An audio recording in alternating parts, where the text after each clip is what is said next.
नमस्कार मंडळी, मी पूजा the Indian girl, एक इन्फ्लुएन्सर आणि कंटेंट क्रिएटर आहे. आजचा हा व्हिडिओ मी एक बहीण, मुलगी, वाईफ, एक सून आणि एक वर्किंग प्रोफेशनल या नात्याने बनवत आहे. आणि हा व्हिडिओ सर्वांपर्यंत पोचावा ही माझी एक विनंती आहे. याचं कारण की आजचा विषय थोडा गंभीर आहे.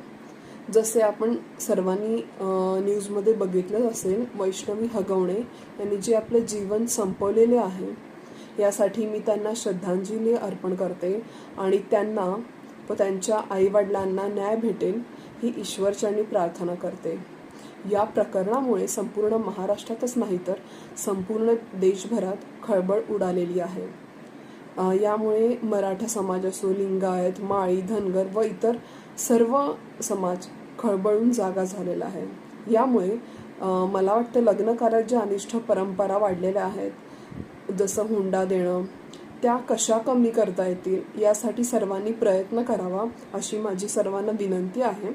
आणि सर्व समाजाचे प्रमुख तसेच लोकप्रतिनिधी ज्यांच्यापर्यंत हा व्हिडिओ पोचेल त्यांना एक माझी रिक्वेस्ट आहे, आपण सर्वजण मिळून एक असा प्लॅटफॉर्म तयार करूयात ज्यात सोलापूर जिल्ह्याकरता एक कार्यकारिणी तयार करून त्या कार्यकारिणीमध्ये प्रत्येक शहरात जे मातब्बर घराणे आहेत, ज्यांच्या शब्दांना वजन आहे आणि जे शब्द लोक पाळतील आणि त्याचं अनुकरण करून आता जे सध्या अनिष्ट प्रथा वाढलेल्या आहेत आणि ज्या अनिष्ट प्रथांमुळे महिलांना, मुलींना त्रास होतो तो होणार नाही या दृष्टीनं आपल्याला पावले कसे टाकता येतील व सुधारणा कशा करता येतील याचं नेतृत्व सर्वांनी मिळून करावं असं मला वाटतं. सोलापूर जिल्ह्याला इतिहासामध्ये वेगळं स्थान आहे. जसं छत्रपती शिवाजी महाराज यांचा आदर्श, तसेच महिलांना समाजात योग्य तो हक्क व शिक्षण भेटावं यासाठी महात्मा फुले यांनी जे प्रयत्न केले आहेत, या सगळ्यांच्या नेतृत्वाचा वारसा आणि विचारांचा वारसा आपल्याला लाभलेला आहे.